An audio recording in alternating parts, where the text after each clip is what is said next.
الحمد للہ رب العالمین والصلاة والسلام علی رسول اللہ صلی اللہ علیہ وسلم اما بعد قال اللہ تعالی فی کلامہ بعد اعوذ باللہ من الشیطان الرجیم بسم اللہ الرحمن الرحیم اليوم اکملت لکم دینکم واتممت علیکم نعمتی ورضیت لکم الاسلام دینا صدق اللہ العظیم۔ بزرگان محترم، آج ہم نے تراویح میں چھٹا پارا لا یحب اللہ مکمل اور 7واں پارا پاؤ پارا سنا، جس کے اندر سورہ مائدہ کی آیتوں کو ہم نے سنا۔ مائدہ دسترخوان کو کہتے ہیں۔ اس صورت میں حضرت عیسیٰ علیہ السلام کے تذکرے میں دسترخوان کا تذکرہ آتا ہے، یعنی عیسیٰ علیہ السلام کے قوم نے ایک مرتبہ درخواست کی کہ آسمان سے ہمارے لیے دسترخوان اترے۔ حضرت عیسیٰ علیہ السلام دعا کرتے ہیں، آسمان سے دسترخوان اترتا ہے، اس سے کھاتے ہیں۔ اس کا تذکرہ اس سورت کے اندر آیا ہے۔ اس مناسبت سے اس سورت کا نام سورہ مائدہ رکھا گیا ہے۔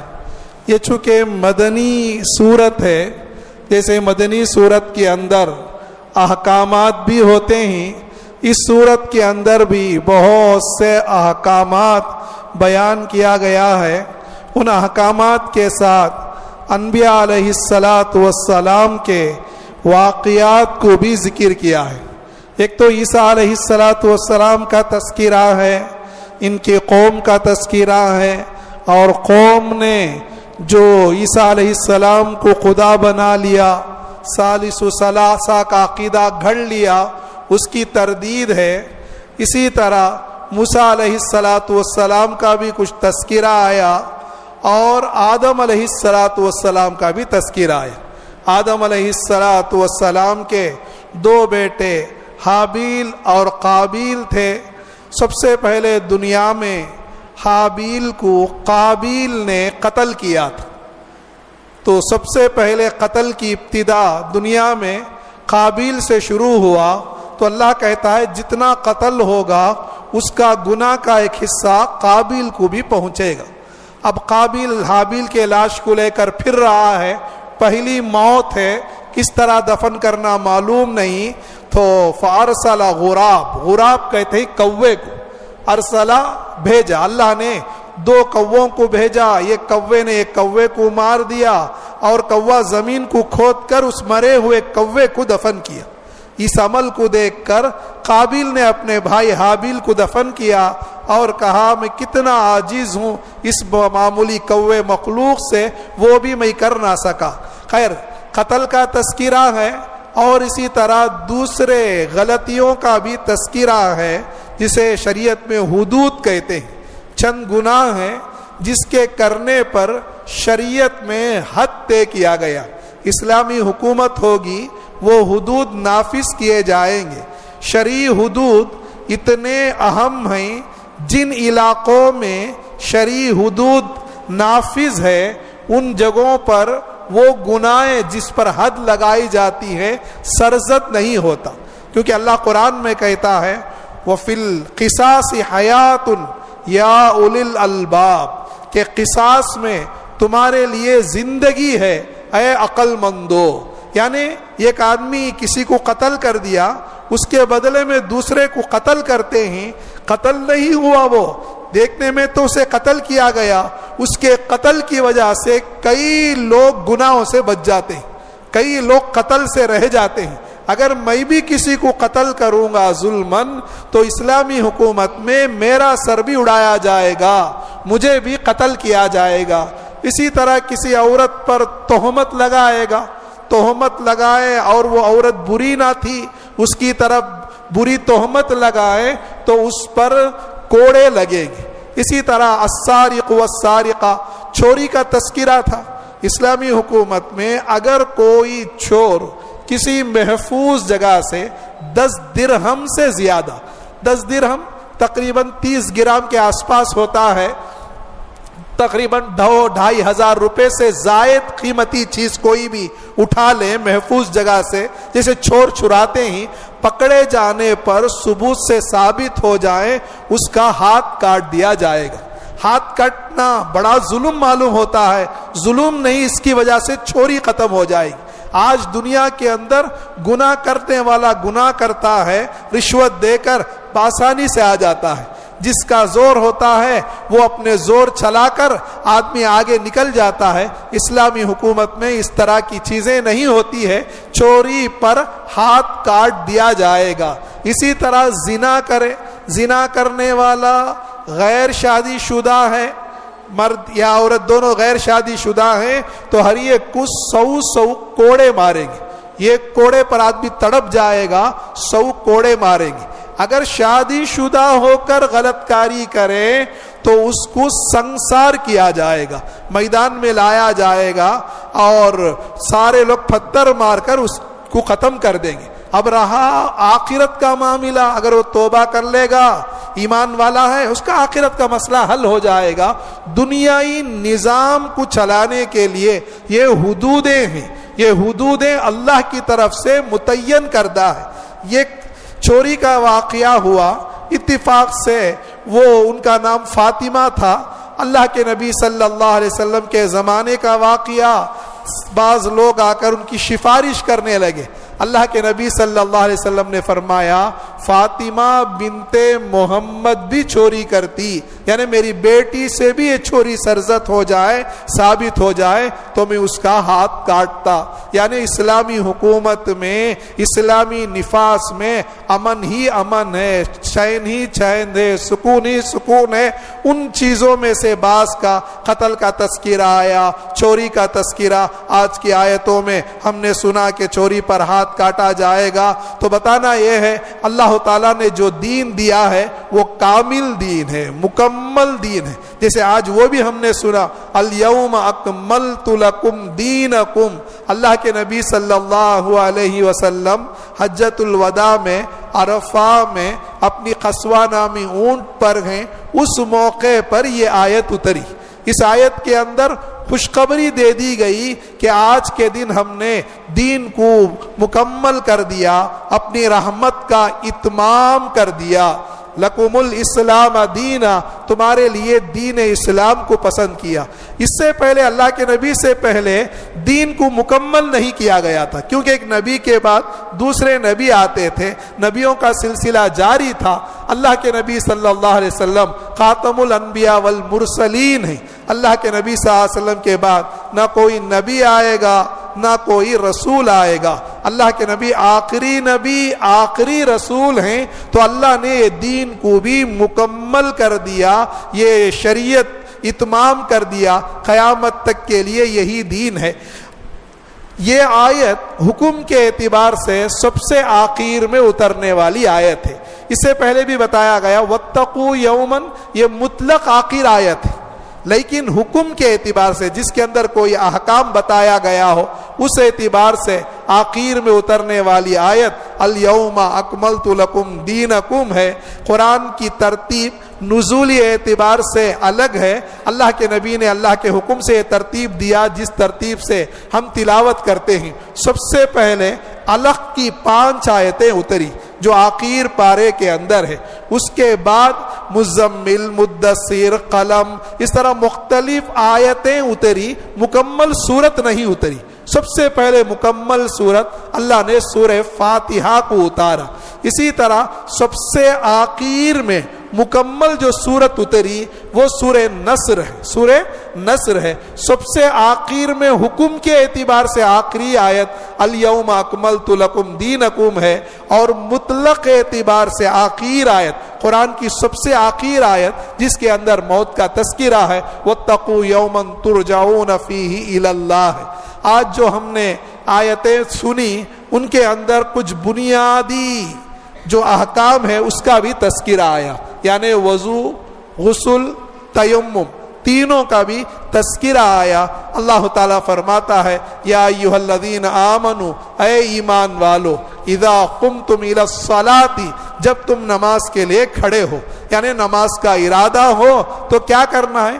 4 فرض ہے وضو میں: چہرے کا دھونا، پیشانی کے بالوں سے تھوڑی کے نیچے تک، ایک کان کی لو سے دوسرے کان کی لو تک پورا چہرہ دھونا.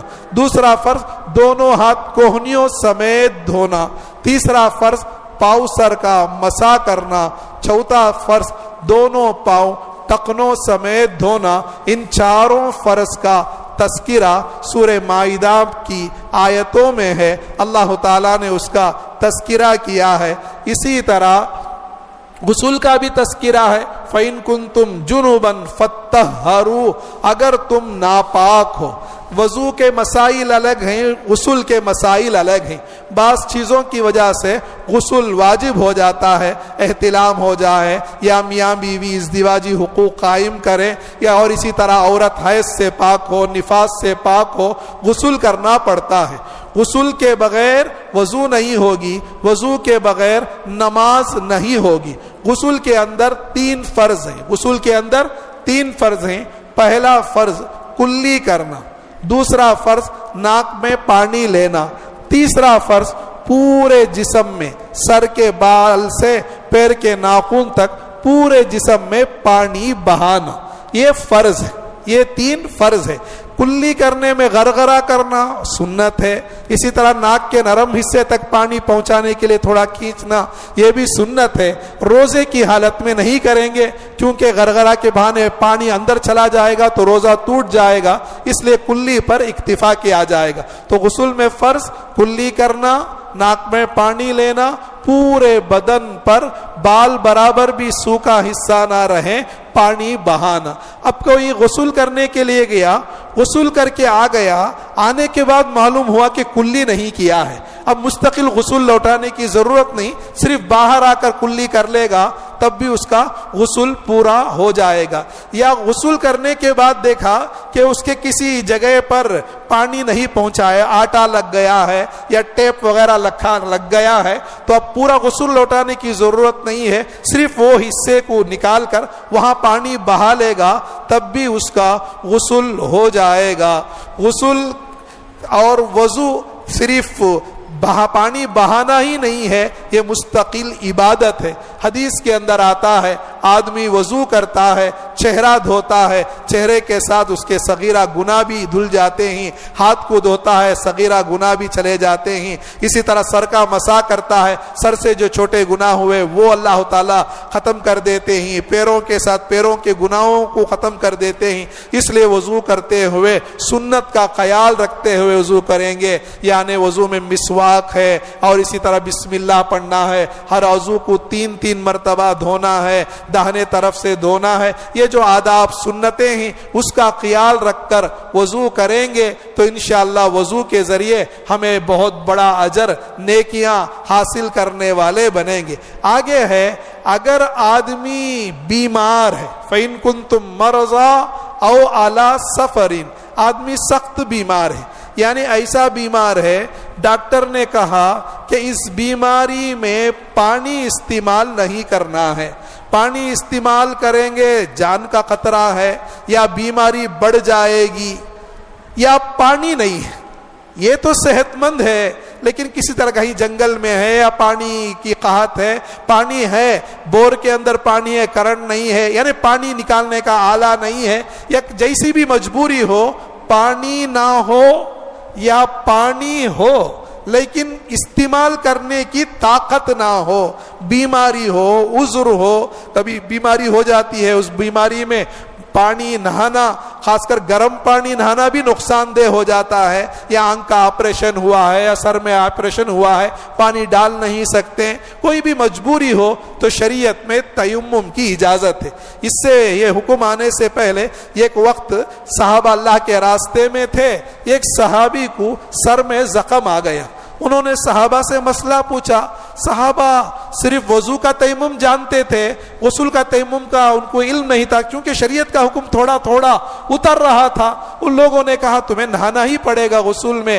وہ پانی ڈالے، سر میں زخم بھی تھا، زخم بڑا، انتقال ہو گئے. اللہ کے نبی کو معلوم ہوا، سخت ناراض ہوئے، کہا کہ مسئلہ معلوم نہ ہوتا تو پوچھ لیتے، تم نے اپنے بھائی کو مار دیا. صحابہ کو سخت تنبیہ کیا. وضو غسل دونوں کا تیمم ایک ہی ہے. وضو میں غسل میں، یعنی وضو کرنے کے لیے جو تیمم کے لیے شرائط ہیں غسل کے لیے بھی وہی ہے. یعنی آدمی اب وضو کرنا ہے، پانی نہیں ہے یا پانی ہے بیمار ہے، تیمم کس طرح کرے گا؟ تیمم میں صرف 3 فرض ہے. تیمم میں 3 فرض ہے. پہلا فرض نیت کرنا. نیت غسل میں بھی فرض نہیں ہے، وضو میں بھی فرض نہیں ہے، سنت ہے دونوں میں. صرف تیمم میں نیت کرنا فرض ہے. نیت کا معنی کیا ہے؟ اے اللہ میں ناپاکی دور کرنے کے لیے تیمم کرتا ہوں، یا نماز پڑھنے کے لیے تیمم کرتا ہوں. کوئی بھی چیز ایک جو جس کے بغیر نماز نہیں ہوتی ایسی چیز کی نیت کر لے. اتیمم لرفع الحدث، یعنی ناپاکی دور کرنے کے لیے تیمم کرتا. نیت دل کا ارادہ ہے. دوسرا فرض کیا ہے؟ پاک مٹی پر ہاتھ مار کر چہرے پر ملنا، پھر ہاتھ مار کر دونوں ہاتھ کوہنیوں سمیت ملنا. تیمم ہو گیا. تیمم میں سر کا مسا بھی نہیں ہے، پیروں کا مسا بھی نہیں ہے، کچھ نہیں ہے. تیمم میں 3 فرض ہے: نیت کرنا، پاک مٹی پر ہاتھ مار کر چہرے پر ملنا، پاک مٹی پر ہاتھ مار کر دونوں ہاتھ کوہنیوں سمیت ملنا. تو تیمم میں 3 فرض ہے. تیمم کس سے کر سکتے ہیں؟ آسانی کے لیے تعلیم الاسلام میں لکھا ہے جسے جلانے سے نہ جلے، پگھلانے سے نہ پگھلے، ایسی چیز سے تیمم کر سکتے ہیں جسے ہم مٹی کے جنس کہتے ہیں.